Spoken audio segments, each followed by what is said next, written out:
Hi listeners, Jason here. We are excited to finally announce registrations for the biggest psych health and safety community event ever. The inaugural The Psych Health and Safety Conference will be held at the Sofitel Wentworth, Sydney, June 19 to 20, 2024 and offer concurrent virtual attendance. It'll feature live podcast recordings with OG researchers including Christina Maslach and Michael Leiter of Burnout fame, Psych Health and Safety USA podcast host I. David Daniels, Australian super experts including the likes of David Burrows, a special 10-year anniversary integrated approaches to workplace mental health panel with authors Tony Lamontagna, Angela Martin and Kat Page, hand-picked case studies from organisations doing it well, and a very special interview with plaintiff Zagi Kozarov by Catherine Dunlop on that High Court case which we previously covered on the podcast. This event will sell out. Get in quick to secure tickets at early bird prices for the 2-day conference, pre-conference masterclasses, and the VIP dinner. The first 200 in-person registrations also get a copy of her latest book, The Burnout Challenge, signed by Christina Maslach herself. Find out more and register at www.psychhealthandsafetyconference.com. Now, on to this episode.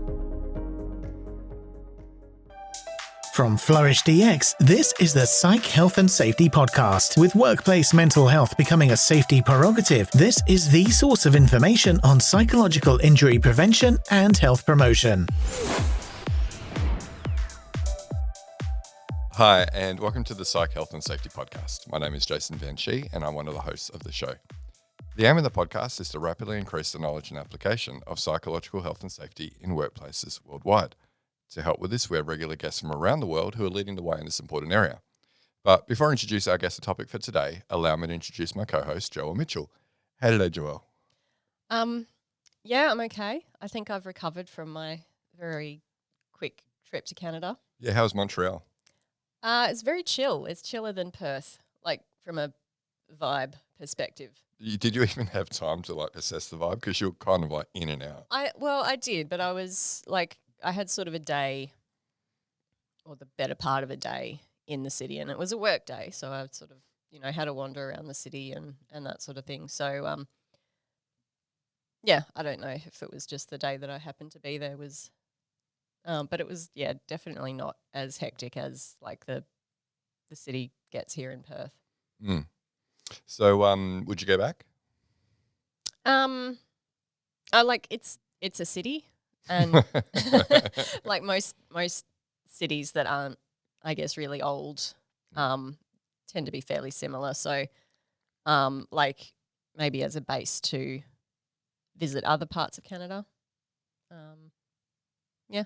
Yeah. Okay. So, Tourism Montreal probably should have done a better job welcoming you, and Well, they didn't organise a parade or anything, so Yeah, but you wouldn't like a parade anyway, right? I might. Oh, really? Maybe. If you get to sing. No. it would depend what was on the floats and how thoughtfully targeted it was. Yeah.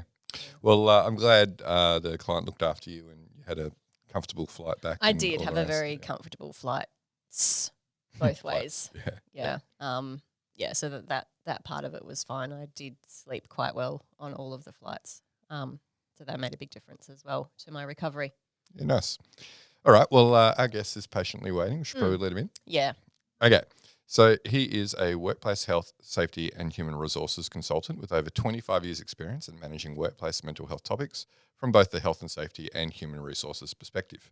He has worked as a fitter and tenor, a trade union rep, an HSR, an operations manager, a nuclear plant safety manager, a WHS consultant, and some 15 years as the senior WHS and HR executive for the German multinational Bosch, and now runs his own consultancy. A very warm welcome to the podcast, Mike Hagan. G'day both, how are you? Yeah, great, mate. That's quite a background. I don't think we need to delve really deeply into his background now. Tell us about your career today, Mike. I think I just covered it. That's a quite. You gave a list, but we want to hear the story, right? Well, we do want to hear the story. We'll get to that. Yeah, but look, I like to describe it more as a checkered resume than a checkered past. There's actually a part missing from it because I didn't actually begin my career as a fitter and turner. I was an electrician. I was a failed electrician. So I'm from that era where you actually, you got the job and then they done the medical. And 1 week into being an electrician on a nuclear plant, I got a tap on the shoulder to say, Mike, 2 things. 1, you're colourblind. And 2, you're now a fitter and turner. Yeah, apparently a colourblind electrician's a bad thing on a nuclear plant. So yeah, What's the worst that could happen? Well, you've seen The Simpsons. Somebody who has signed the Official Secrets Act, I can neither confirm nor deny. So yeah, fitter and turner, served my apprenticeship. Became an HSR, health and safety rep, pretty quickly. And back in that era, so we're talking, let's pretend it was the 80s. You had to be the shop steward if you wanted to be the HSR, which I thought, okay, I'll give that a go. And clearly I was far too effective, so I was invited to go on a management program, and sort of went back to school at that point, and became what was known in the nuclear industry as a duly authorised person. Very oldie English term, comes out of the Radiation Protection Act, or it used to, and it's a position on a nuclear plant where you are responsible, or you have authority to manage safety mechanisms. So without going all technical on you, safety mechanisms keep the bad stuff on the inside and the good stuff on the outside. And so it's a plant operational role, and I became a duly authorised person on the largest nuclear waste silo in the United Kingdom. So I'm sure, you can imagine there were moments that could be described as stressful. And that's when I had my own mental health illness, my own mental health experience, which is probably a whole podcast's worth. But the short version is, it was a high pressure role. I used to blame the role for the experience I had, and I realised it was 25% the role and 75% my managing of myself at that time. And a story that you guys will have heard many, many times, you think it's insomnia. So you have a couple of drinks to go to sleep in the evening, and that doesn't work. And when you go to sleep, you just dream about work. And it took me 5 years before I spoke to anybody about it. Anybody, including my partner, who thankfully stuck around, has been my wife for over 25 years now, but not family, not friends, not anybody. And it was only when I heard a colleague, an ex-union colleague, who was an interesting character, atypical of the union back in that day, very, very hard guy, very forward guy. And he opened up one day and talked about his anxiety experiences. And it was almost like he'd been following me around, the things that he described. And it was at that point that I decided that I would go and speak to somebody about it. In 5 years of speaking to people and getting great support from the organisation I worked for, I must say they were very, very well prepared for that eventuality back then. I managed to put in place some rigour, some controls, which I still use to this day, to manage what was diagnosed eventually as anxiety, quite significant anxiety. And I share that with people because one of the other things that happened at that time was I went back into education for a third time. And I became an OHS advisor, then I became an OHS officer. And karma being what it is, I then became the OHS manager for the largest nuclear waste site in the United Kingdom. And through that 3 or 4 years, I spent a lot of time doing hazard and operability studies and HAZANs and the technical side of risk assessments, which was really invaluable for things I would do later. And so I was the manager of a significant part of a nuclear plant. And then I went to a wedding in Byron Bay and everything changed. So we were invited to a brother-in-law's wedding, and I went to Byron Bay, and I thought, this is actually better than the north of England. It's got some things going for it. What a surprise. So being from an engineering background, before you make any big decisions, you've kind of got to measure things. So I'd done what Joelle's just done, and I went to Canada for longer than 2 days, I might add, just to see, okay, if I want to live somewhere overseas, let's look somewhere else. Canada, beautiful place, but cultural point of view, sort of our hearts had landed in Australia. So I filled out the paperwork, got rejected because I didn't have a university degree. The qualifications I had were actually the highest I could possibly get in the United Kingdom from a health and safety point of view at that time. So I actually came out as a fitter and turner on the visa for a fitter and turner, and quickly picked up a position as a workplace health and safety consultant with Australia Industry Group. And I often say that was probably, I'm going to say the second best job I've ever had, because I think this one is the best that I've had to date. But it was going out helping small to medium businesses in Victoria get up to speed as quickly as possible with some safety systems. So one day you could be in a winery, you could be in a foundry the next day. The funeral directors was real interesting. And then I was asked to, actually asked to go to Bosch on a 7-month contract to put in some safe systems of work. And somebody warned me when I went in that it's a bit like Hotel California. You can check out, but you never leave. And so I ended up 16 years there. And the last 14 years while I was there, I was a general manager for human resources. And when I was asked to take over human resources, I don't know if I regret this or not. In the long term, I didn't, but at the time, it might have been a rash decision. I said, I'll take on HR as long as I can maintain health and safety as well. That was what my passion was, and I seen synergies and I seen links there. And my boss said, are you sure? I said, yeah. 6 months later, I'm thinking, what on earth have I took on? I'm learning a whole new dialogue around HR. I'd actually studied HR in the UK doing business studies many years ago, but I'd never practiced it. So 14 years looking after human resources, health and safety. And then you get that thing that you get in corporate organisations where if you appear to be doing a good job or a reasonable job of something, let's give you something else. So I ended up as a corporate compliance officer looking at antitrust and fraud. And that was, I sort of honed a lot of skills and sent us off to St Gallen University to do some training around corporate compliance. Then I inherited data privacy and security. So I've got a kind of checkered resume here, but when you're looking at changing systems, it's extremely useful.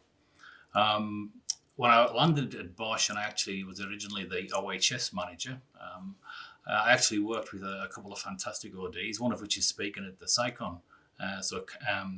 Catherine Page was at Bosch at the time. She says I taught her the initial outlay of OHS systems. I think I got a lot more back in the relationship in terms of what I learned about psychosocial from her. And also Dr. Michelle Vickers was at Bosch at the time. So I was in great company from that point of view on. And about 18 months ago, I decided to step out and primarily focus around two things. One is around mental health in the workplace. And the other one is leadership, and leadership around mental health in the workplace. And that's a space that I've been in for the last 18 months, really, and thoroughly enjoying it.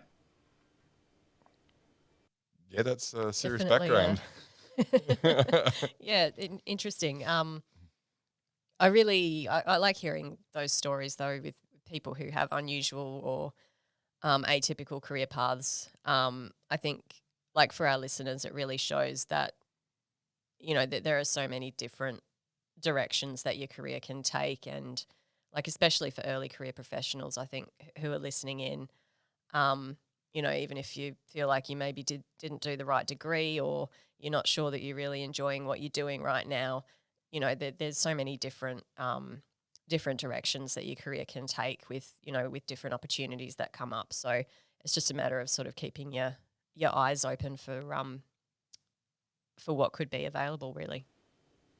Yeah, I don't think it's as linear as it used to be, where you met people that were coming out of uni and they knew what they were going to be doing by the age of 30, by the age of 40. When I've done career, I used to do career coaching for students. And I just used to Of course you did, Mike. And circus performer? Anyway, I used to sit there and tell all these people, what they should be doing with their career, and I'm thinking I'm the least qualified person in the room here, but I guess I've got time on my side. But all joking aside, I always say to people, be curious, go out there and ask questions and find out, what goes on and how things are linked, and find something you're passionate about, find something that, because you're in work a long time. We talk about the negative impacts that work can have on people. If you're going into something that isn't a good fit, and you're going to maintain, you're going to stay in that position for a long period of time, that's not a good backdrop. There's a lot of latent stresses there that other things will add to. Mm. Well, Mike, how does a career guy like you, who spent 16 years at Bosch, end up starting his own consultancy?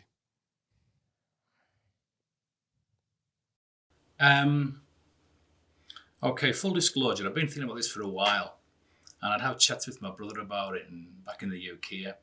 And then one day he said to me, "Mike, you're 57. Stop talking about it." And look, that was one of the things. And people said, "Do you wish you'd done things earlier?" And I don't. I genuinely don't, because I think everything that you do, every experience you learn from.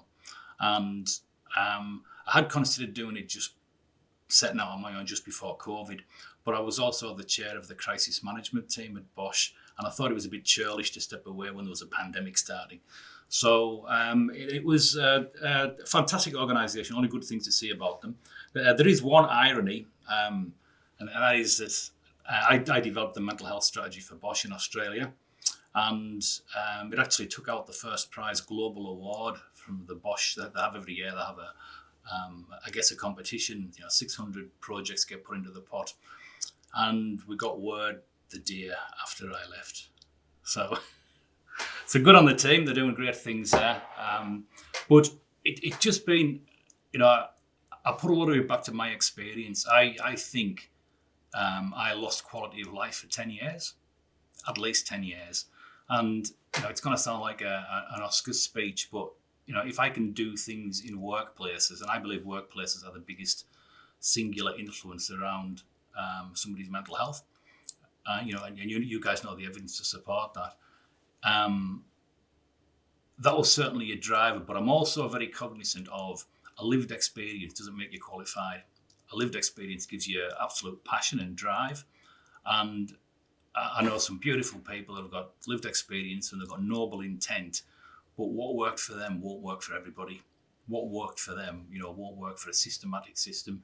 So I like to think, and I hope, and I do check in with people periodically to say, what I'm saying, does it still make business sense? Does it still make commercial sense? Or am I being driven, from, my personal quest to make the world a better place from a mental health point of view?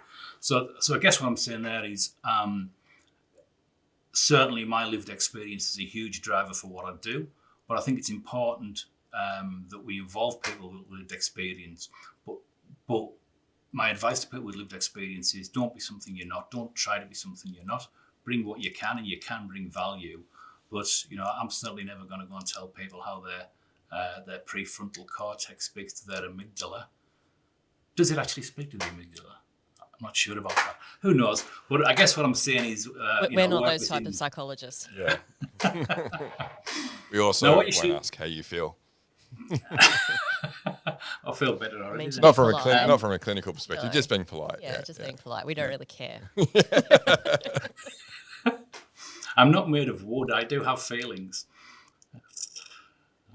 Does that answer your question, Jason? Or have I done the thing I do and gone off on a tangent? I think there's a tangent in there, but I think you answered the question in a roundabout way. But no, it's, from someone who has, I started my consultancy, over 10 years ago now, and it's had twists and turns and changes in focus. So, it's great. It's fantastic to do something that you're passionate about. You have full autonomy over, what you do, when you work, who you work with. It's a great opportunity. I recall your interview with, I think it was Graham Cowan, where you got down to your last $200. I haven't got to that point yet. I don't advise it. Yeah. Fortunately, that was a few years ago now. So, but that was, as any startup, right, you need to get some scars, and we definitely got some. We just managed to avoid a few near-death experiences as a startup. But, the team's growing now. It's a good position to be in. So Mike, you talked at the health and safety show in Melbourne recently. So what was it that you were talking about? They reached out because they were looking for somebody with an HR and health and safety crossover. So somebody, I don't know who, somebody recommended me. So thank you if you're out there. And I had a chat with the person who was pulling it together. And they actually wanted me to talk about resilience aspects and well-being. And I said, well, I'd love to talk, but I don't want to talk about that. I think there's a bigger topic, and this is it. I said, why don't I write you a brief of what I think, the framework is for the problem and the potential solution and the discussion that needs to be had. So they wrote back and they give it the titles, Ownership of Psychosocial Risk in the Workplace. I said, yeah, that's fine. I can, it'll fit under that banner. When the agenda came out, it had the same title, but it was prefixed by HR versus WHS. And I thought, oh, God. I thought, here we go. This is going to be a Punch and Judy or a Tom and Jerry show. And I actually toyed with the idea, do I get HR to sit on the right and health and safety on the... So that was fine. And I make a point of whenever I speak on this topic, I'm not there to beat HR up. HR have got a very, very difficult job. And so have health and safety. And I've seen both camps do things really well, and I've seen both camps, there's areas for improvement. But I did have some fun with it, though. I've got to be truthful. There's a great photo that somebody's put on LinkedIn, and you can see there was over 400 people attending. And in the photograph, everybody's got their hands in the air, and I'm there on the stage, and it's like a Foo Fighters gig. It looks fantastic. What I was actually doing. Did you break your foot and carry on? Yeah. Like a trooper. Yeah, like a trooper. That's what I do. What I was doing, I invented a game called Psychosocial Bingo. And the photograph was taken at the time when I asked everybody who was a health and safety or an OHS, WHS practitioner, and they had a vested interest in mental health. Figured that was most of the crowd. And you have some interactions on the topic with HR. If that's you, put your hands up. Everybody's hands went up. And then I said, okay, you can only drop your hand when I say something that is strikingly familiar to you. I said, but I'm aware that many of you are here with your bosses, it could be HR. So it's got to be familiar to you or to your cousin Frank. Okay, we're all good with that. And then I asked people, how many people have met resistance around implementing psychosocial survey? And the hands started to drop. I said, right, if your psychosocial survey actually revolved around 6 questions you were allowed to put onto the back of an engagement survey, take your hand down. The hands dropped. Then I talked about how many people have had resistance getting access to organisational data around attrition rates, around leave utilisation, around some of those, really useful streams of information. And the hands continued to drop. I asked how many people have been told it's a privacy issue. I got down to, there was about a dozen hands left, and I asked my questions. So I thought, okay, how many people have just met good old-fashioned politics and territorialism? And how many hands do you think were left at the end? 0. 0, yeah. So again, not an HR beat-up in any shape or form, but my opinion with the time I've been, not only as a consultant, but the organisations I've worked in and worked around, the biggest anchor to bringing in strategic reform, and it has got to be strategic reform around mental health in the workplace, is internal friction. It's not, everybody says, I can't get it past the CEO. No, you can't get past the people that will give you access to the CEO. If they're shrugging the shoulders and not perfectly aligned with what you're putting forward. So I've seen the event as an opportunity just to call it out and say, look, this is where you've got common ground. This is where you're fighting the same fights. Talk to organisations that are talking about doing a risk assessment around sexual discrimination in one area and then doing a psychosocial assessment in another area. Just from a business point of view, it makes 0 sense. So I found myself going into a little bit of a rant then, so I won't do that. So that's what I talked about, and the feedback I've had has been exceptional, really. Yeah, not the best conduct from the organisers to just add in that little clickbait It to worked. market for you. They got a full house, so Yeah. I understand why they didn't. But funnily enough, I contributed to a magazine article where they said, "Oh, can you give us like a few paragraphs on these 3 or 4 questions, and then we'll turn it into an article."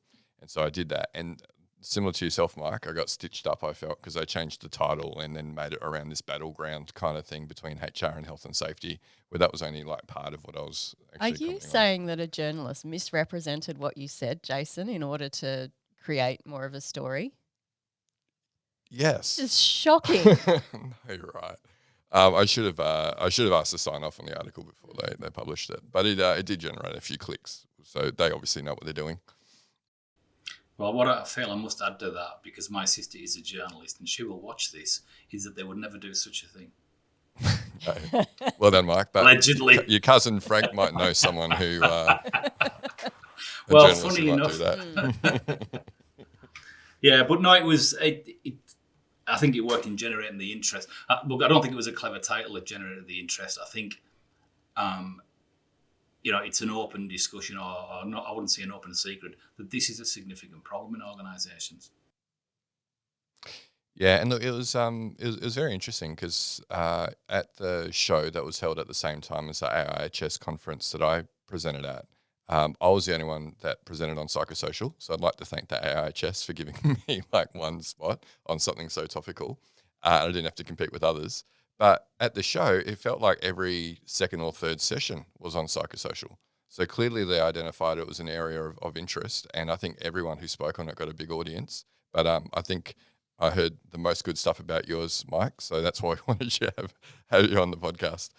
And we know each other, and it's good to have friends on the podcast too.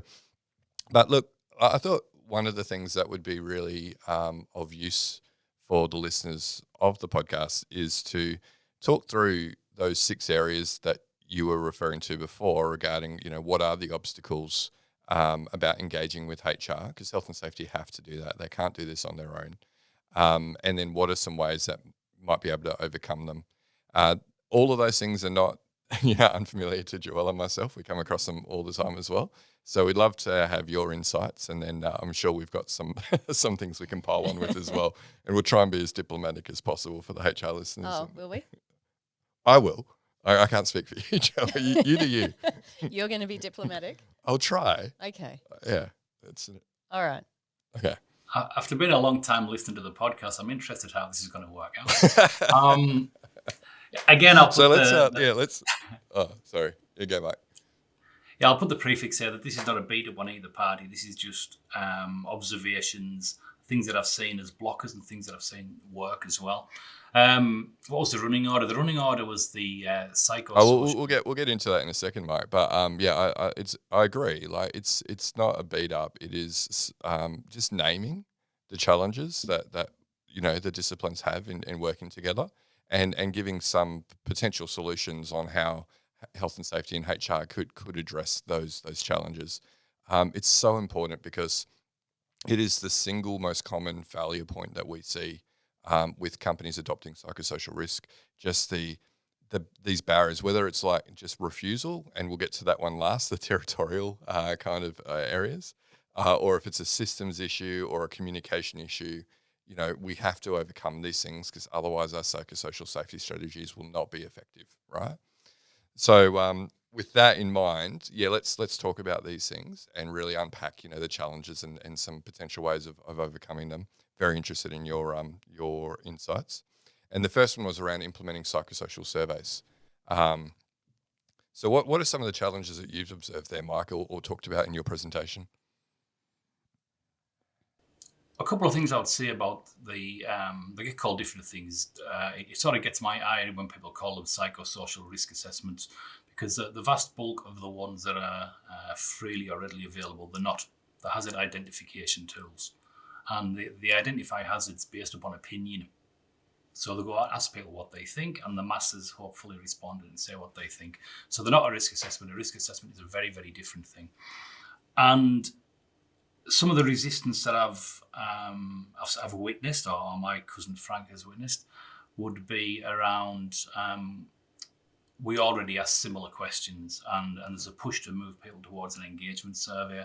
Engagement surveys are really useful at measuring engagement, and there can be connotations to people that may not be engaged because of psychosocial factors. But I always push people back and say, but it's not an evidence-based tool, from a psychosocial point of view. And what do I mean by an evidence-based tool? It's put together by clinicians and people who've got that much broader horizon that I certainly have as a health and safety professional, that an HR manager certainly has, and they're asking the questions that we might think are redundant, but they're not the quite pertinent questions. So it really should be an evidence-based tool, not even half a dozen questions from you wouldn't take half a toolbox to a job. It's important that you deploy something that's got some scientific merit. Some of the other resistance points I've seen is everybody's got survey fatigue.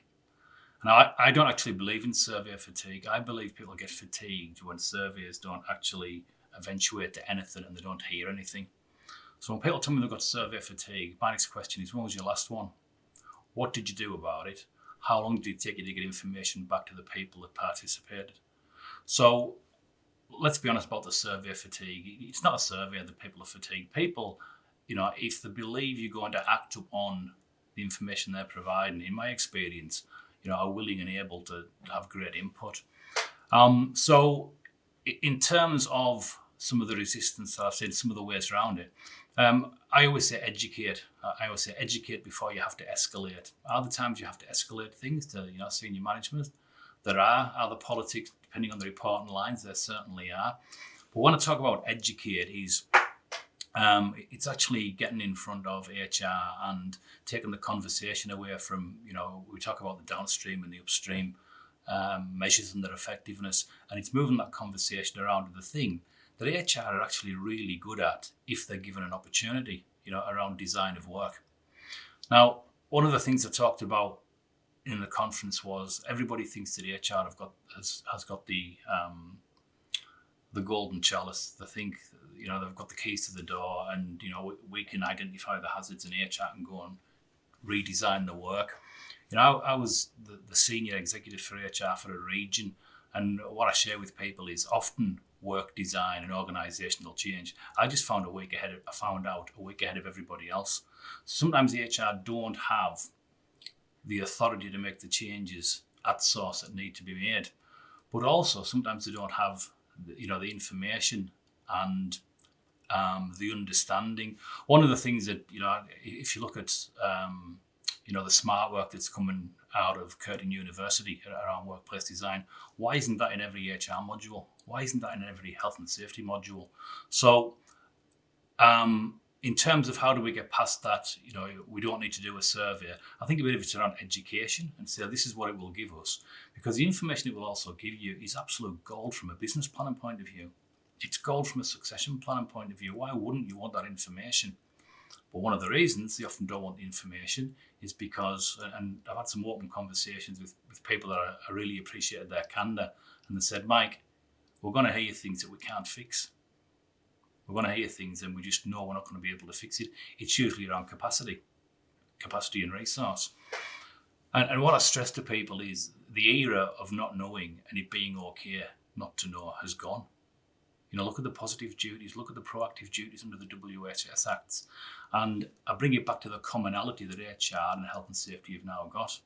We've got to look after an executive. We've got to support an executive that can't unhear, and they are required to proactively go and look for that information.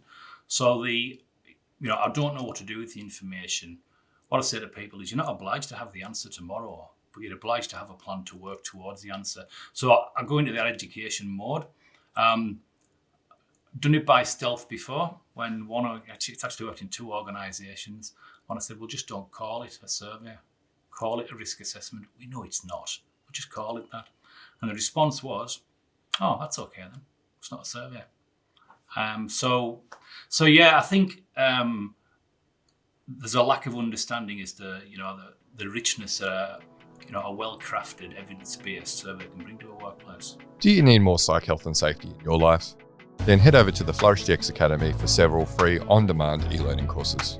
If you're an internal professional, Follow FlourishDX on Eventbrite to register for any of our free fortnightly interactive webinars. Our flagship professional practice program is also exclusively available for internal professionals. The 12-week course blends theory, applied practice, and interaction with other professionals through live lectures and a monthly community of practice session. Find out more about all these learning opportunities or inquire about a bespoke in-house training at the FlourishDX Academy. www.45003.org. Now back to this episode.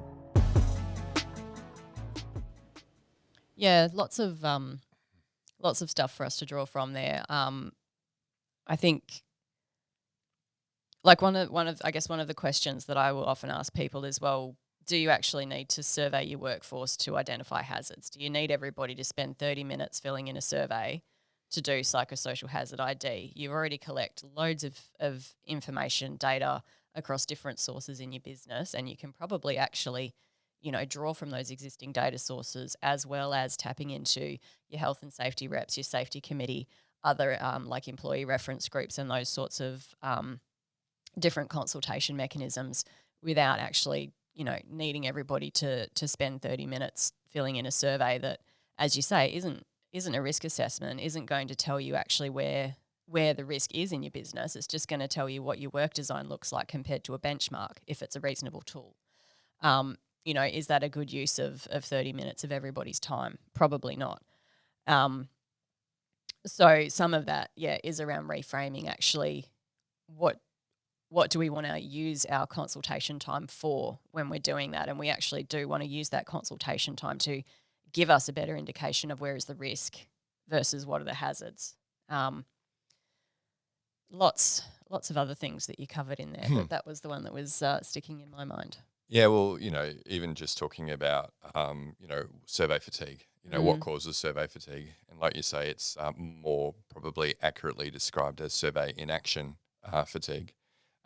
Dave Burrows refers to it as learned helplessness, which is probably accurate as well. Like, I'm going to keep shouting out until a void and nothing's going to change about my experience of work. So I'm going to stop saying Well, anything. that's it. Why would you, if you're finding time in your busy day and giving the mental effort to responding thoughtfully to these consultations, and then you see consistently nothing happening, why would you keep going to the effort? Well, people don't. That's the truth. Look, on the point that you make there, Joelle, I think one of the things I speak to organisations about is, what do you know now? What do you know already? Do you know where you are now? Because even a very rough and ready reckoning around compliance against the legal aspects of whether it's the respect at work legislation or the psychosocial health regulations in all places apart from Victoria. But you can very, very quickly see from a lot of information that's already in-house, and often there's information that's in-house that's not being correctly referred to and looked at. In terms of things like, very HRy, but if you look at trends around performance management, performance management in its genuine sense, not get the person out of the gate.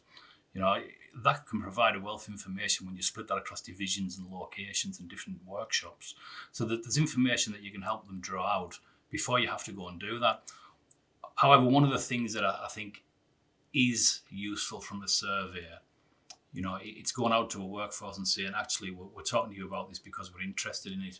Absolutely got to follow up on that. So sometimes, and we'll talk on the following points, I'm sure, about information that will never be readily available within an organisation, but there's already a lot of information in organisations that if you have the correct lens and you know how to cross-reference certain data within an organisation, it can tell you a wealth of things about the mental health of the organisation. Yeah, and then obviously the education bit's important if we're talking about solving this issue. So like you said, talk about a risk assessment versus a survey, but then define what is the difference between the two. I had an interesting win recently where I had a HR person on a call, and she seemed to be quite cynical to start with. And then when I actually showed her, like, this is how you consider psychosocial risk versus, work design, looking at severity, frequency, and duration of exposure, looking at how different hazards interact and combine, how we're able to then quantify the risk on the back of that. she was like, "Oh, I see the difference." And she's towards the end of the meeting, she was like, "Would it be possible maybe to like just use your assessment and not use the engagement survey?" So here was this thing where she was saying, "Oh, can we incorporate this in our engagement survey or something like you said, like one of the things, can you just put in 6 questions on the back of our engagement survey and we'll call it, that's the risk assessment component." So she was coming in with that kind of mindset. And in the end, she's like, "I think we get a lot more value from going through this risk assessment process than doing the engagement survey." And, if we're going to do a risk assessment, why don't we just tack on 6 extra questions and make it an engagement survey as well? That's actually a lot easier than the other way around, I can tell you that. So, education is really important, and unfortunately, I'm seeing this education's happen, one HR person at a time. It'd be great to see organisations like ARI and other organisations that deal with HR do some widespread education around this is why an engagement survey will never suffice as a risk assessment, and these are the things you need to consider, and this is the value that you can get from actually going through this sort of approach.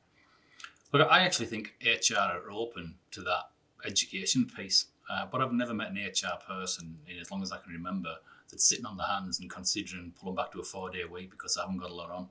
They're always absolutely flat chat. I know from being thrown into the deep end in HR, to volunteering to jump into the deep end in HR, that the day is not your own, and you get that email or you get that podcast and you think, I want to listen to that. And do we? I think we're all a little bit guilty of not doing that.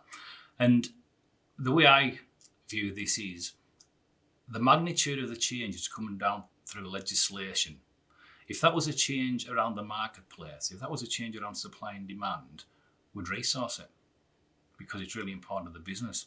So certainly while we're on this learning curve of understanding psychosocial and how it ties into business, why wouldn't we resource that? So the organisations that do have an org psych in, I see a remarkable difference in their ability to turn it into business speak, which we must do to sell a business case.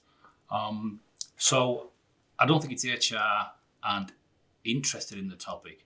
One of the things I have noticed, and just picking up on your comment about the risk assessment, I spoke to a client and HR were clearly focused on the changes around the Sexual Discrimination Act and the 7 key factors that they've got to look at for positive duties.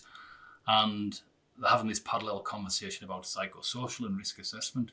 So what about if your risk assessment, each time we touched on something that was violence related, discrimination related, forget your scoring, what about if we just red flagged it? So even if it's a low score, and it gets, we couldn't get lost in the noise of a big organisation, you get a red flag in anything that cuts across those pieces. And so that would be gold, right?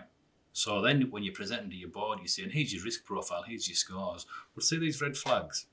Yeah, let me talk to you about positive duties. And all of a sudden it was relevant and it was useful and it was value add to HR.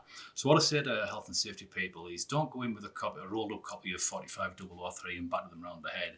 Actually try and understand what are their challenges and what are their priorities. Because, they ain't bad people.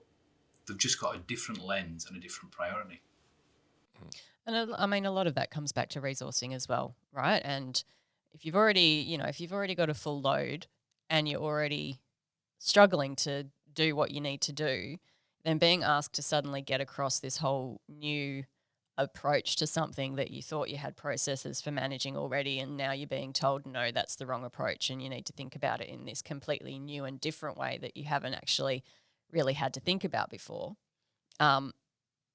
It's no surprise that there's resistance there, or, people sort of questioning, well, how do I know that that's the right way to do it? Or, is this actually really my responsibility? I think there are lots of understandable reasons why you would get resistance, both in the HR and in the work health and safety areas of the business for all of those reasons. Yeah, in fact, when I delivered my presentation, one of the questions that came up at the end was this requirement for health and safety to take on psychosocial risk management causing a psychosocial hazard. because they are under-resourced, right, largely, and they, like you say, they have a full plate. And now there's this extra thing that they have to do, and often they're not getting any additional resources. It's just like, this is now part of your role, fit it in. And we need to, I think we need to distinguish that, like, it's a work health and safety duty under the Act. That doesn't mean that it just gets assigned to the work health and safety team to manage, right? Like, there's lots of things that fit under our work health and safety duties around, you know, sort of competence assurance and all of those sorts of things that don't belong to health and safety. So I think we do need to sort of separate out a little bit what are the duties versus what's the, where does the delegation sit within the business, for, you know, from a reasonable perspective. Yeah. I think what's really important never to lose sight of, though, in this game of ping pong that we've got between, you know, WHS versus HR, or whatever the title was, what we need is those two cohorts to work together to ensure the executive can do what the executive needs to do, because that's the unholy triangle. Without the executive being on board and informed, and, you know, you're never going to convince the parent of anything when the two children are squabbling. So when people talk about the ownership, you know, is it health and safety, or is it HR, or is the problem HR? Is the problem? The problem's an organisational problem. The problem's a societal problem that manifests in the workplace, and the person who is responsible and accountable is quite clearly enshrined in legislation.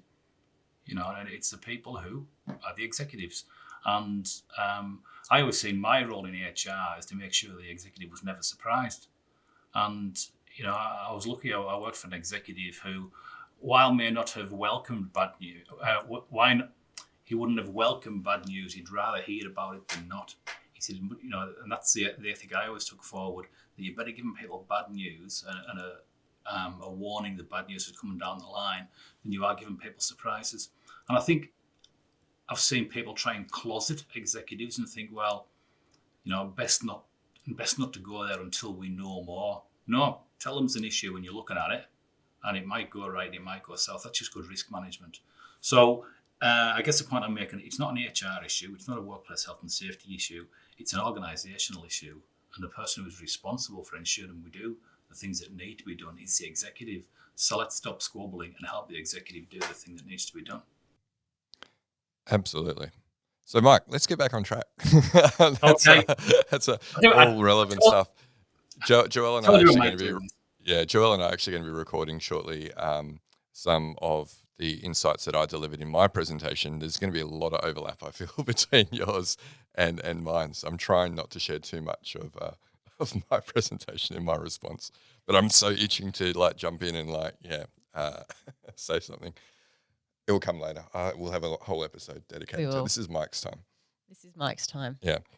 So the next obstacle that we wanted to talk about with you, Mike, was accessing organisational data.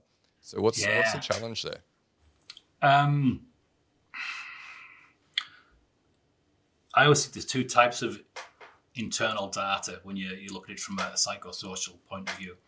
One is the things that let you know the ebb and the flow of the organisations, things like attrition rates, and a cost associated with attrition. If an organisation can get to that, that's pure gold. In terms of leave utilisation or lack of utilisation, and often there can just be a protective piece to say, well, why do you need that? Because we haven't done the education piece we just talked about. All of a sudden you're wanting to hear about this. And there definitely is in certain organisations a knowledge is power mindset. So that information won't be shared. And without actually getting to that, another thing, pulse surveys. So we've said don't use an engagement survey for a risk assessment. No, but certainly take the content of it and deep dive and see how that correlates with the other sources of information. I've seen information be provided via negotiation in such a redacted form it was useless.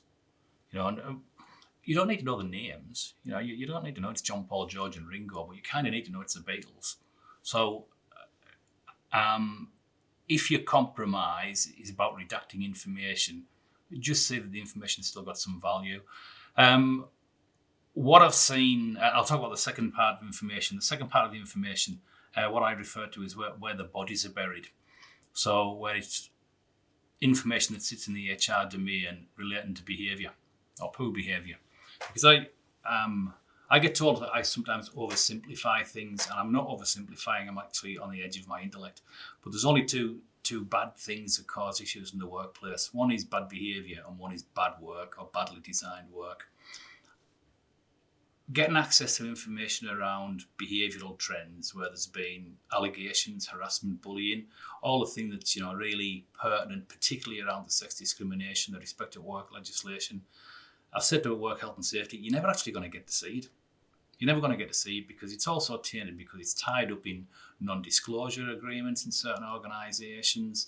The legal function in an organisation, they'll blanch at the thought of putting this into a scored matrix. So maybe you just have somebody from HR looking at the information that is available and saying, yeah, I think we should do some things in this area around these topics. And when I explained that to HR and said, well, just have somebody in the conversation that can understand what's trying to be achieved and then may provide some direction or indication as to where some measures may need to be applied. So we're never going to have a perfect world where HR just dump all the data and everybody gets a free-for-all. An example of where I've seen it work really well. So I'm dealing with a client now, a medium-sized organisation, and they've gone through and completed a hazard identification, and now they're going through the internal data trawl. And I think every regulator's got a different set of lists that you can use to ask the pertinent questions.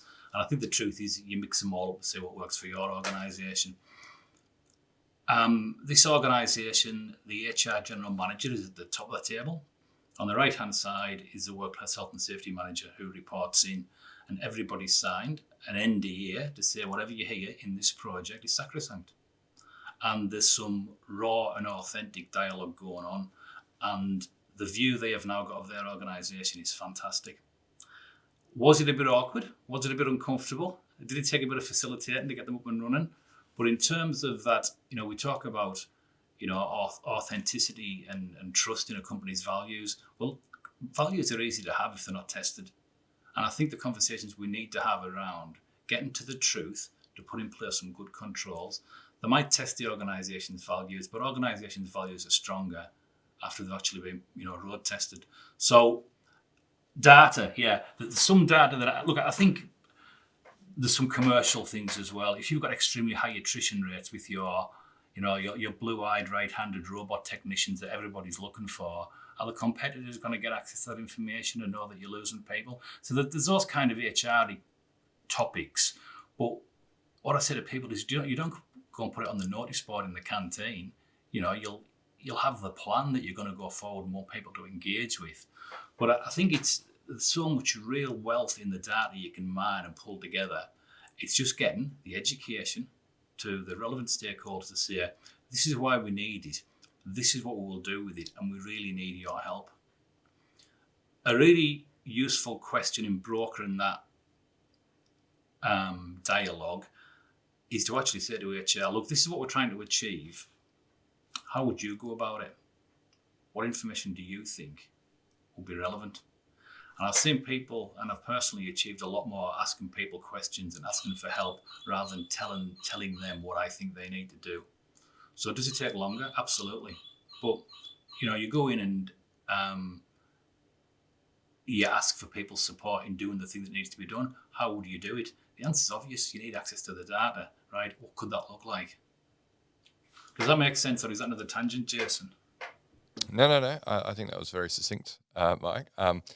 And I agree. And health and safety get it, particularly if you think about people working in construction or mine sites. There's like ongoing monitoring and data sources that they've linked up, right? And that might be through technology or whatever, where they've got sensors around the place and they can live monitor dust and noise and other hazards. But if health and safety don't have access to any of the HR data, which can be a signal of psychosocial issues, then they're flying blind. So it's a real importance to do this. And I think, like you say, Mike, if you can educate about how it's going to be used and how it's not going to be used and how confidentiality is going to be maintained, and we're looking at trends, not individuals, things like that, hopefully HR can get on board. The prime piece of data I use in selling a business case is HR data. And I'm interested in some of the numbers you guys would have. But in 2021, there was a survey completed. It was the HR Directors Forum in Elmo. And they looked at the costs of a typical, let's call it a typical hire, to an organisation in Australia prior to 2021 and after 2021. And the numbers went from, I think it was 10,500 to about 28,000 in terms of this huge leap in 2021. And the world was a funny place, but I don't think those costs have rescinded too much. And then you throw on top of that the Harvard Business Review that says it's between $5,000 and $15,000 Australian in terms of sunken costs for getting people up to speed, inefficiencies during that first 6 months. So now let's not quibble, let's call it 30,000. If an organisation's got a 10% EBIT or a 10% profit margin, that's $300,000 that we've now got to find in sales and revenue because somebody's left an organisation. Now, there was an organisation I thought they were incredibly brave. They thought they had some cultural issues, and they asked me to have a look at some of the topics. And this was one of the things that I raised. And they had one work cover claim that was related to psych. And when I asked the HR manager, I said, how many people do you know have actually left the organisation just because they were done? They they thought it wasn't good for them. And he stood up and he looked around and he said, 9 I can think of on this floor. The real cost of business ain't work cover claims. It's not work cover claims, it's people that are leaving. And who's leaving? People that have got transferable skills. Same organisation, we looked at the attrition rates at about 19%. For their industry sector, they should have sat around 13 or 14. And they said, well, it's not great, but it's not terrible. I said, go and run the numbers again on your talent pipeline, on your succession planning. 58%. So organisations that aren't addressing toxicity of workplaces around mental health, they're actually condemning themselves to a future of mediocrity from a talent point of view. Because who is leaving? And we've still got not the lowest, but almost the lowest unemployment rates in Australia that we've had since the mid-70s. So, and I'm seeing that it's not even a semi-regular, I'm seeing it on a regular basis. There was one organisation told me they thought for every one work cover claim, there was 15 people would step aside. I haven't seen any hard metrics on that, and I would love to see them if you've got them. But yeah, we're doing some interesting data insights now on the back of our exposure scoring, where we can demonstrate, at this level of exposure, you can expect this percentage of people to be experiencing burnout, but also you can also expect this many people to be dissatisfied in their jobs and this many people who are intending to quit in the next 12 months. And funnily enough, it's quite a linear relationship between the exposure score and those three outcomes. The worse the exposure, the higher the burnout, the lower the job satisfaction, and the higher the intention to quit, all the more likely you're going to have attrition. So it's all inextricably tied together, where we have the health impact, as in things like burnout, and that obviously can then lead to things like depression and anxiety as well. And then the productivity impact, and then, like you say, the impact on the business bottom line. But I think you're right. That's where we need to focus a lot of the conversation. You might not be concerned about the health impact. You might not be concerned about your legal duties. You might not be concerned about your reputational risk, but you will be concerned about your profitability as an organisation. So let's talk about attrition. Yeah. And I mean, ultimately, high attrition is going to impact your attractiveness as a future employer as well. So you're going to end up having less desirable candidates when you're trying to recruit because you've got a reputation in the industry or in that particular profession that people aren't happy with. And then the hidden costs as well about the people who stay. And, there's less people in their team, so they're expected to do the same amount with less. And then trying to find people to come in and taking longer and longer. So, attrition is really sinister and a lot more than just like, we're close to benchmark. Like it's I think the negative feedback loops that it create in the business are probably not well quantified yet. Yeah. But it's a great olive branch to speak to HR on. Sorry, I was just going to say that. Sorry. That topic is a great bridge to link with HR. You know, it's a common topic. So yeah, definitely. Can we talk about resource and capability? We can. I think we covered off on it earlier. Really, one of the reasons that I think there's I'm not going to say a reluctance why HR haven't got time to expand their literacy around this is because they're stretched really, really thin. And you know, I'd go back to the point I made earlier that for such a quantum change in an organisation, you know, quantum change in organisation, it requires strategy, direction, and it requires resource. And look, I think this is one of the things that really tests leaders, because we're asking them to go out and ask questions where resource issues will come to the fore. And a conversation I had around this topic, one of the questions I'd asked is, how much of the activities, the day-to-day running, so not the emergency, but the day-to-day activities, how much of that is dependent upon people working above and beyond their contracted and paid hours? Now, in management speak, you know, we call that discretionary effort. On the shop floor, it's called unpaid overtime. And I always argue that at home, it's called where's mum and dad?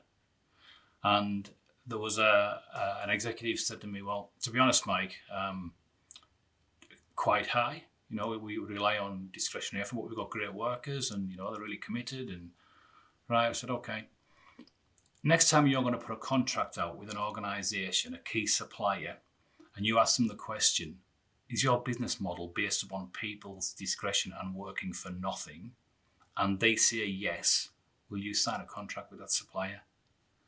And he said, Jesus, I never thought of it like that before. So we've got to be careful around capacity, and we've got to have open and authentic conversations about it.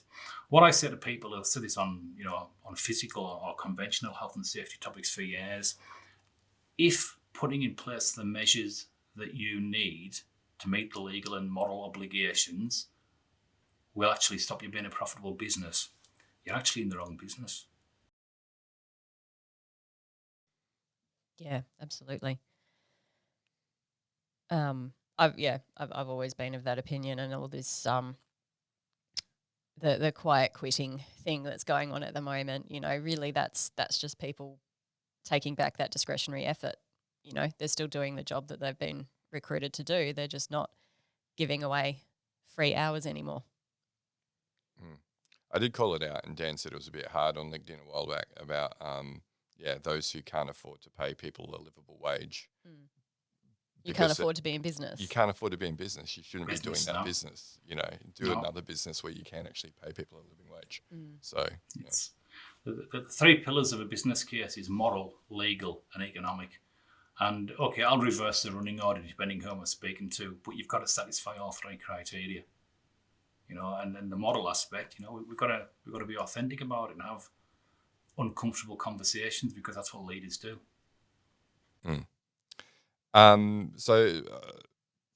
This actually comes down to an officer duty as well, to make sure that, you know, we are resourcing appropriately to be able to address some of these risks.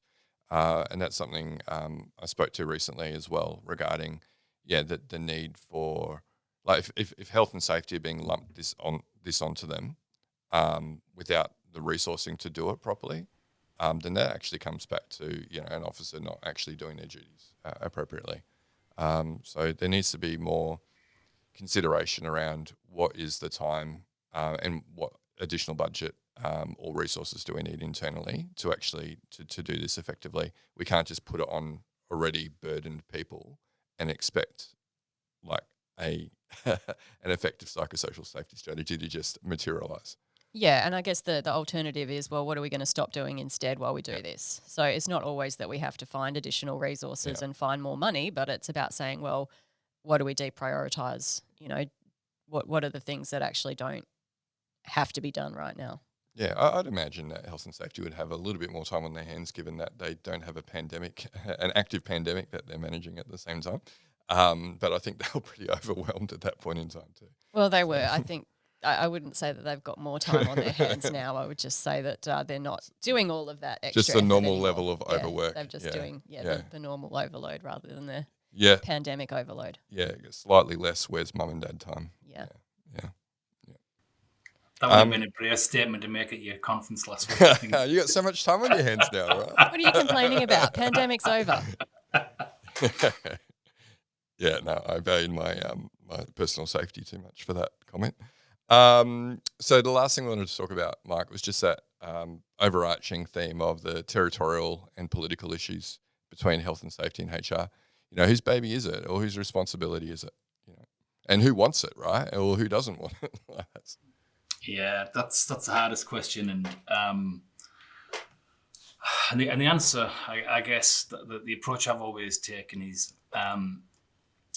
education before escalation, because it's political and people's careers live or die on who you may or may not upset in organisations. That's just humans, and we're never going to eradicate that, unfortunately. I've always found when you're better to build a bridge with somebody, sometimes defer to their wisdom and ask for their help. That can often bring people around to an easier conversation. But ultimately, and this gets particularly difficult if you're the health and safety person and you're reporting through to HR.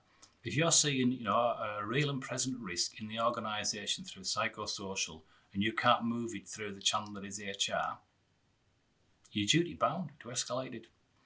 And as long as you escalate professionally, and my advice to people around professional escalation, and I went into an organisation where I was told escalation was a career kiss of death, and I became a very senior manager there.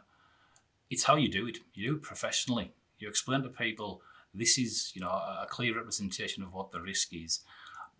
Here's 3 options on what we might be able to do, but we need to have that conversation, and we can't unlearn what we already know. And I've said to people in organisations, peers and people more senior to me, I cannot not act on this. So I'm telling you now, I'm going to do it. Do you want to represent yourself with me, or do you want to deal with it when it becomes an issue? I'd much rather work with you on it. But again, it's about being brave in leadership and saying, okay, there could be, political or relationship consequences, but ultimately around psychosocial risk, we're talking about people's, livelihood. We're talking about people's lives. We're talking about the health of the business. So sometimes you just got to push through the politics. Now, is every organisation open and forgiving to that? No, some aren't. Somebody asked me recently and said, Mike, I don't think I can do that. And I actually don't think the organisation's got my best interest at heart from a mental health point of view. My advice was leave.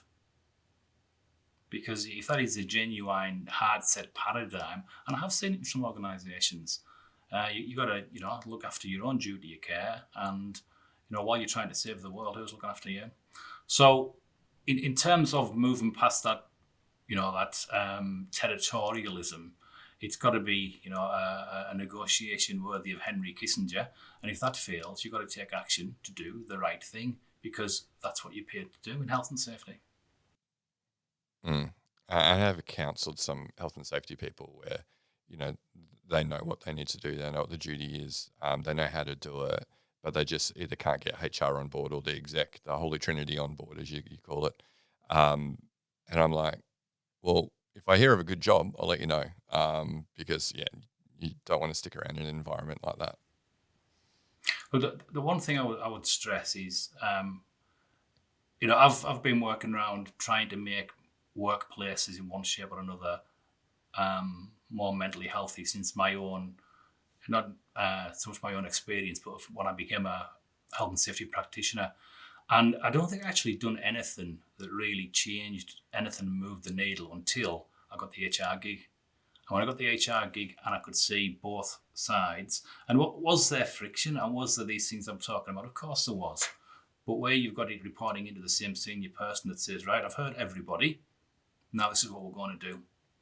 And I've seen some organisations now put in wellbeing directors, and I think that's fantastic. If you've got somebody who has got the whole view and can make that decision, that vastly accelerates the things that you can do. I think that the key there is that person needs to be competent across the different domains that are feeding into them, though, so they actually understand the significance of the different information that they're receiving. Like if I think sort of historically where we've had, some of those big like process safety disasters that have happened, and it's been like the health and safety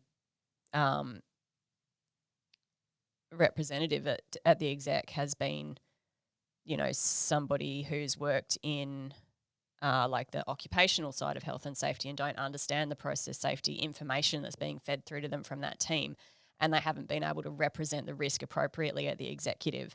So, like, yes, there's certainly a lot that can be achieved from having somebody who's sort of the conduit of that collective information, but they need to understand the significance of all of that information so that they can accurately communicate to the exec about risk. Can I say yes and no? I think the having the technical prowess is really important, but a solid general manager who is well-rounded in a lot of principles and knows how to ask good questions and can read the room as to when they think the messages receiving maybe don't line up can be extremely effective, providing they have the technical people to fall back on and second guess. So I'm not saying that, I don't know what the analogy would be, that somebody could come straight out of retail and run a nuclear plant. I'm not sure that would work. Would it? No, I don't think it would. But I guess what I'm saying is, if the person who is steering a very large ship, they don't have to be the mechanic, the engineer, and the navigator as well, but they do need really good navigators, mechanics, and engineers. Oh, yeah, certainly. I think what I'm getting at more is that they need to understand enough about that that work to be able to represent it and understand it sufficiently. So, if we can maybe summarise everything that we've been talking about today, Mike, how do you feel that HR and OHS can work best to achieve these mental health and productivity outcomes that they are sort of really both striving for?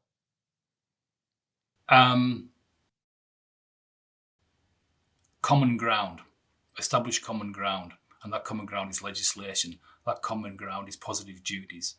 That common ground is we're dealing with the same regulators now. Common goals. I used the simplistic analogy earlier. We're all trying to manage two things: bad behaviour and bad work. So it's really bringing that conversation back to we're actually trying to achieve the same things. What I tell people in HR and work health and safety is,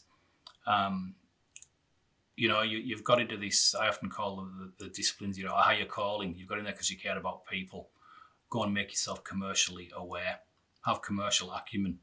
Be able to talk to the figures. Be able to talk to the impact and how it impacts profit margins, because they're the people you're going to have to convince. So in terms of, I think the answer lies in close collaboration between HR and health and safety. I think there's some peripheral people that get left out of the discussion. A lot of organisations will have constant improvement people, Six Sigma engineers, really good people that can look at a work situation and redesign it. Now, traditionally, we've got them to redesign it to be more profitable or more lean. What about if we give them a psychosocial lens? So, pull back from my digression. In terms of what HR and health and safety can do is be nice to each other, actually start working together and allow the executives to do the job that they so dearly need to do. Yeah. I almost see kind of an opportunity there for a role, whether it's in HR or whether it's in health and safety, but like part of the responsibility of that position is to work in that the overlap of the Venn diagram, that it's actually their job to sort of bring that communication and collaboration together when it needs to happen, and to understand sort of where the responsibilities need to go between the teams, but to still have that overarching view of the whole scope of work. It's almost like choosing the speaker of the house, isn't it? Where will that person come from? So, yeah, and look, that's what we're seeing some organisations do at a senior level, putting somebody in with a shared responsibility or a shared interest. But we have to do it. We really have to do it. Yeah, Mark, It's been a really insightful discussion with you today. I'm sure our listeners are going to get a lot out of this. Particularly, I reckon probably 70% or so of our listeners are probably from health and safety rather than HR. So I think that you've given them a lot of ideas around, how can they talk to the HR counterparts about this. And similarly to the HR listeners, hopefully they can understand some of the frustrations from health and safety and look at how they can help them to address together. But one of the questions, as you'd be aware, Mike, as a listener of the podcast, that we like to ask all of our guests at this point is, if you were to look into the future, what would your hopes for the future of workplace mental health be? Let me go broad then narrow, and I'll do it quickly. My hope for the future is the stigma that's associated with mental health in society. It reduces. We've got written records for 4,500 years, going back to Mesopotamia, where stigma's been, identified that far. So we've got a big job to do. In terms of how do we bring it back to the workplace, you look at, we talk about 33% of our time spent in the workplace. Yeah, what percentage you spend thinking about the workplace? We look at the likes of the UKG survey that said your boss has got more influence over your mental health than, your partner or your doctor. So we've got an opportunity within the workplace to actually be a catalyst for that change at a societal level. So again, it sounds a bit like an Oscar speech, but my vision is workplaces become a force of good through the internal mechanisms that they have to manage people's psychosocial health. People shouldn't, I've always said people shouldn't go to work coming away feeling, worse than they arrived. What about if they can go there and actually feel better about themselves when they're leaving? And I think, that might be aspirational, but it's not wrong to aspire. If the intent is noble, I think it's a good thing. So the future for me is there's a psychosocial aspect to every part of the employment cycle, from pre-hire to retire, and not ramming it down people's throat, but just good, sensible things that are put in by design, by structure, things that we don't need to be pulling people out of the river and sending them back to go back in the stream. So systemization and structure around psychosocial in the workplace. Yeah, it's a good vision. And do you have parting words for listeners who are wanting to work in the field of psych health and safety? As a field electrician, I'm not going to give any clinicians advice on what they should do with their career. But what I would just generally say to people is, you're already involved in psychosocial health in the workplace. You decide to take on employment, you're already involved. So, educate yourself around it. Listen to multiple sources, and do what you can to help organisations and your peers, really. It's a great space to be in. I think it's extremely rewarding. It's extremely challenging. But, it's great when you can finish your work and do whatever time you get to finish and think, well, I've actually done something really good today. A lot of the things that you'll do, you'll never find out the result. But so get involved, make yourself as literate as you can, and be nice to each other. Thanks, Mike. Mike, it's been a real pleasure having you on. Again, I think our listeners are going to get a lot out of this episode. Where can people find out more about your consulting service, Mike? On the internet. So Mike Hagan, it's not the most inventive of names. Mike Hagan Consulting Services. If you put that in, you'll find me, and there's some information about what I do, and I'll be delighted to speak to people. Yeah, terrific. Well, thanks for your generosity coming on board, and we'll definitely keep in touch. It's been a pleasure to participate, and I hope everybody understood my accent. We've had worse. Thank you both. Yeah. Well, listeners, that brings us to the end of this episode. Remember, we do record these over video when we have these interviews with our guests, so you can catch out the full videos of this and past episodes on the Flourish GX YouTube channel. We also take some of the best bits of these interviews and we put them on the Flourish GX LinkedIn page. So head over there if you want to see lots of gold, not just from this podcast, but also the Canadian and USA podcast. And while you're over on LinkedIn, connect with myself, Joelle and Mike, and we'd love to continue the conversation there. But that's it for today. We'll catch you next episode. You've been listening to the Psych Health and Safety Podcast. To stay up to date with the latest on psychological injury prevention, follow Flourish DX on LinkedIn and subscribe to the Psych Health and Safety Podcast at www.psychhealthandsafety.com.